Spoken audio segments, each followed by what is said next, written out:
قرآن کا اسلوب تو آپ کو بتا رہا ہے. امہات المومنین کو کہا گیا ہے کہ آپ نے سورۃ الاحزاب سورہ نور پڑھ کے دیکھیں، آپ نے اس طریقے سے لچھے دار انداز میں گفتگو بھی نہیں کرنی. پردے میں بھی جو لوگ عورتوں کے اس طرح کے پردے کے قائل نہیں، وہ امہات المومنین کے پردے کے قائل نہیں. قرآن میں آیا کہ وہ جو تمہاری مائیں ہیں انہوں نے بھی اپنے بچوں کے ساتھ جو آنری طور پر النبی اولیٰ بالمؤمنین من انفسہم وازواجہم، لچھے والے انداز کے اندر، لچھے دار انداز میں گفتگو نہیں کرنی، کہیں کسی کے دل کا روگ کوئی ایکٹیویٹی پرفارم نہ کرے. کس کے ساتھ؟ ماں کے ساتھ جو آنری طور پر. تو باقی تو پھر شاہی کوئی نہیں، یعنی عورت کی گفتگو اس طرح کی نہیں ہوتی. اس سے آپ کو عورت کے آواز کے پردے کا پتہ چل گیا. ہم نہیں کہتے کہ عورت مرد سے گفتگو نہیں کر سکتی. یعنی عورتیں جب بازار جاتی ہیں سودا صرف لینے کے لیے تو مردوں سے گفتگو کرتی ہیں، بالکل جائز ہے، کر سکتی ہیں، لیکن لچھے دار انداز میں نہیں ہوگی، ایسے انداز میں نہیں ہوگی جس میں ان کی آواز کی اٹریکشن کی طرف وہ ہو.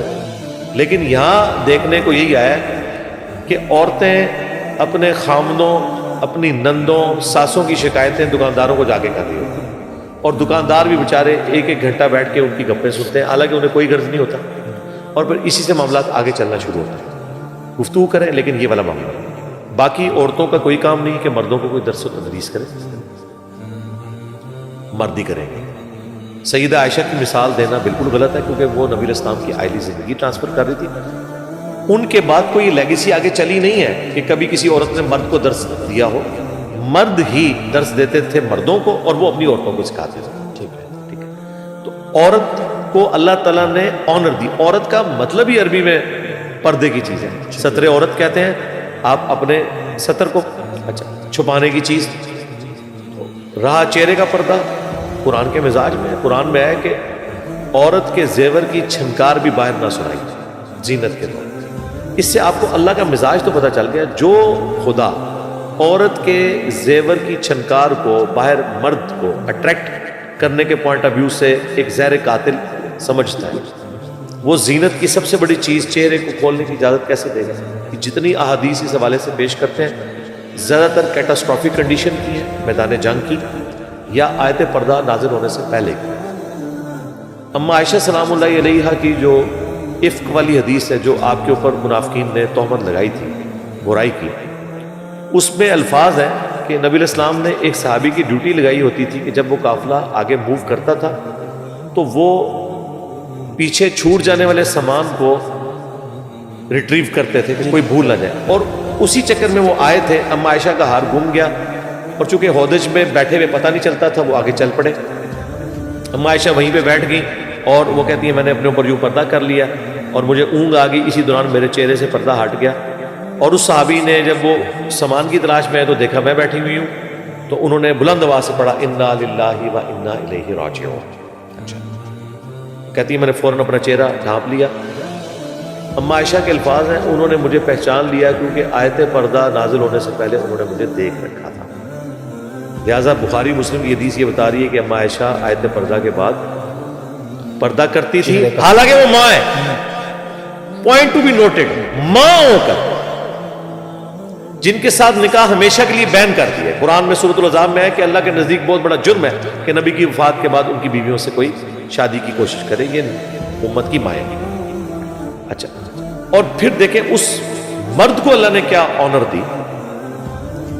اسی مرد کے ساتھ منافقین نے یہ برائی والا معاملہ جوڑا تھا، اور اللہ تعالیٰ نے اسے جوانی میں موت دی. اس کی شادی بھی نہیں ہوئی، کمارا گیا دنیا سے. اور اما عائشہ اس چیز کا ذکر کرتی تھی کہ جس مرد کے ساتھ انہوں نے مجھے جوڑنے کی کوشش کی، اللہ نے اسے کسی عورت کے ساتھ بھی نہیں جوڑنے دیا. وہ کنواری حالت میں دنیا سے گیا. یہ بخاری مسلم میں موجود ہے. تو سیدہ عائشہ کی حدیث واضح بتا رہی ہے کہ قرآن میں باقاعدہ ایک تو سینے پہ اوڑھنی لینے کا، جلباب کا ذکر آیا ہے، گھونگھٹ نما، اسی کی ماڈرن فارم یہ برقع ہے. البتہ یہ جو برقع اس سخت نوعیت کا کہ ہاتھوں میں بھی دستانے پہنائے ہوئے ہیں، یہ پردہ کو نہیں، یہ غلوف کے درجے. یہ عمومی زینت جو قرآن میں ہے نا، جو کھل جائے خود بخود ٹخنوں سے نیچے یہ ہاتھ، اس کے اوپر تو قرآن نے قدغن نہیں لگائی. لیکن جو چیزیں چھپانے والی ہیں وہ عورت نے چھپانی ہے. اور اس میں برقعے کا کالا ہونا ضروری نہیں ہے، وائٹ بھی ہو سکتا ہے. برقع ہونا بھی ضروری ہے، بڑی چادر بھی ہو سکتی ہے. ایران میں آپ دیکھیں عورتیں بڑی سی چادر لے کے یوں انہوں نے چادریں پکڑی ہوتی ہیں. اب رہا چہرے کا پردہ، ہمیں یہ بات ماننے میں کوئی عار نہیں ہے کہ ہمارے اسلاف میں فقہا میں چہرے کے پردے کے حوالے سے اختلاف تھا. ٹھیک ہے، امام خمینی نے چہرے کے پردے کے جواز کا فتویٰ دیا، اگرچہ اہل تشیع کے ہاں بھی چہرے کے پردے کو پریفریبل کہا گیا، لیکن انہوں نے کہا کہ ہاں چہرہ کھول سکتی ہے، باقی جسم کا پردہ کرے گی. بالوں کا پردہ تو سارے مانتے ہیں، باقی جسم کا، سینے کا ابھار نظر نہ آئے، ظاہر ہے وہ اللہ تعالیٰ نے ایک اٹریکٹفل چیز عورت کے لیے رکھ دی ہے نیچرلی.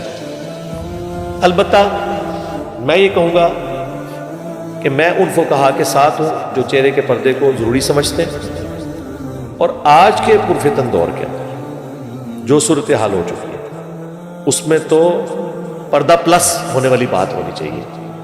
اگرچہ عورتیں بھی مسجد میں اعتکاف کریں، سنت یہی ہے، امہات المومنین بھی بخاری مسلم میں ہے کہ مسجد میں اعتکاف کرتی تھی. لیکن اب یہ جو پرفتن دور ہے جس کے اندر CCTV کیمرے لگے ہوئے ہیں، سیکیورٹی نہیں ہے ہمارے ملکوں میں. میں یورپ، امریکہ یا ہرمین کی بات نہیں کر رہا، وہاں تو عورتیں ضرور کریں، وہ زیادہ پورشن بنا ہوا ہے. لیکن یہاں پہ جو لوگوں کی ویڈیوز بھی لیک ہو جاتی ہیں، عورتیں ہی عورتوں کی ویڈیوز بنا کے لیک کر دیتی ہیں. عورتوں نے اگر جمعے کی نماز کے لیے بھی مسجد میں جانا ہے وہ پردے کا اہتمام کریں، عورتوں کے سامنے بھی نہ کھلیں.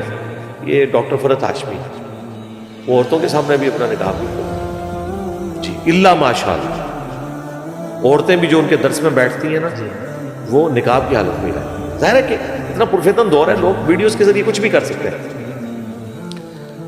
بہرحال جو اس طرح کے ڈومیننٹ ہیں ان کو تو زیادہ احتیاط کی ضرورت ہے. رہا عام عورتوں کو، ٹھیک ہے وہ چہرے کے پردے میں ان کی ایک حیا والا معاملہ ہے. رہا لوگوں کی نظر، اور یہ کہنا کہ پردہ چہرے کا جو آپ کروا رہے ہیں پردے تو دل کی کیفیت کا نام ہے. میں مانتا ہوں کہ کئی لوگ ایسے ہیں کہ نہ وہ برقع دیکھتے ہیں، نہ چہرہ کھلا ہوا دیکھتے ہیں، نہ وہ نقاب والا دیکھتے ہیں. انہوں نے بد نگاہی کرنی ہوتی ہے، اور جنہوں نے نہیں کرنی انہوں نے نہیں کرنی. لیکن ایک مسلمان عورت کی شان اسی میں ہے. میں آپ کو بتاؤں کچھ عرصہ پہلے، بلکہ اب تو کئی سال ہو چکے ہیں، CNN کے اوپر ایک ڈیبیٹ چل رہی تھی پردے کی. ایک عرب عورت بیٹھی ہوئی تھی بال کھولے ہوئے، دوسری طرف ایک فرینچ میکینیکل انجینئر، میری بھی انجینئرنگ میکینیکل ہے، اس نے پورا حجاب کیا ہوا تھا، بلیک کلر کا نقاب سب کچھ. وہ پردے کے حق میں دلائل دے رہی تھی، اور وہ عورت تھی جو نیو مسلم تھی، فرینچ، اور یہ نسل مسلمان ہے جو کچھ بھی ہے تیرے محبوب کی امت سے.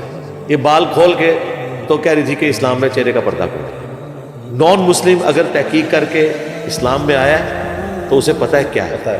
یوسف ایسٹس نے بڑی اچھی بات کی تھی کہ ایک نان مسلم کرسچن خاتون تھی، انہوں نے اسلام سٹڈی کیا اور انہوں نے کہا کہ یوسف میں اسلام قبول کرنا چاہتی ہوں، لیکن یہ جو پردے والا معاملہ ہے یہ میں نہیں کر سکتی. تو وہ کہتے ہیں کہ میں نے اسے کہا کہ تم اسلام قبول کر لو، انشاءاللہ بعد میں اللہ نے توفیق دی تو کر لینا. تو اس نے آگے سے کہا کہ میں نے قرآن سٹڈی کیا ہے، میں نے احادیث پڑھی ہے، کیا میں اللہ کا یہ والا حکم اپنی مرضی سے چھوڑ کر مسلمان رہ جاؤں گی کہ اپنے مرضی کے حکم کو میں مان رہی ہوں؟ اسلام تو نام ہی ہے سبمٹ یور ول ٹو اللہ، اللہ کے حوالے کرنا اپنی مرضی کو.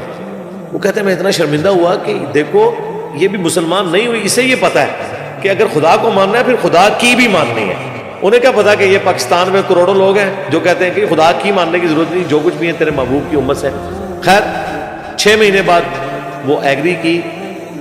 یوسف ایسٹس نے اس وقت کہا کہ آپ ابھی کلمہ پڑھ لیں، لیکن اس نے نہیں پڑھا.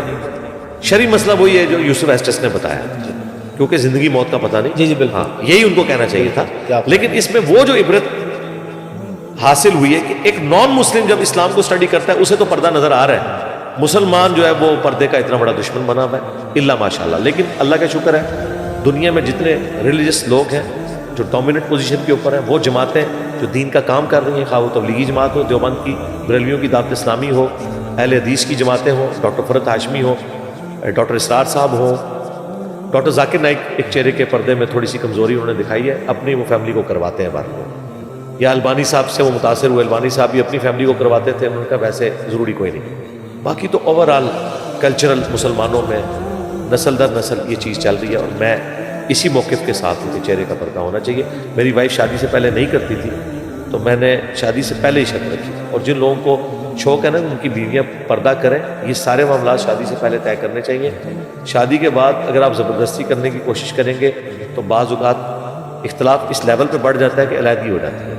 تو آپ ایسی جگہ پہ ہاتھ ہی نہ ڈالیں جو آپ کے مزاج کے لوگ نہیں. یہاں کئی مذہبی لوگ ہیں، ہاں وہ لوگ جو بعد میں یعنی ایک ریلیجن کے راستے پہ آئے ہیں وہ اپنی بیویوں کو پھر سپیس، کیونکہ ان کی بیویوں نے اس وقت ان سے شادی کی تھی جب وہ اس طرح اپنے کریکٹر سے منوائیں. کچھ عرصہ گزرے گا، امید ہے انشاءاللہ.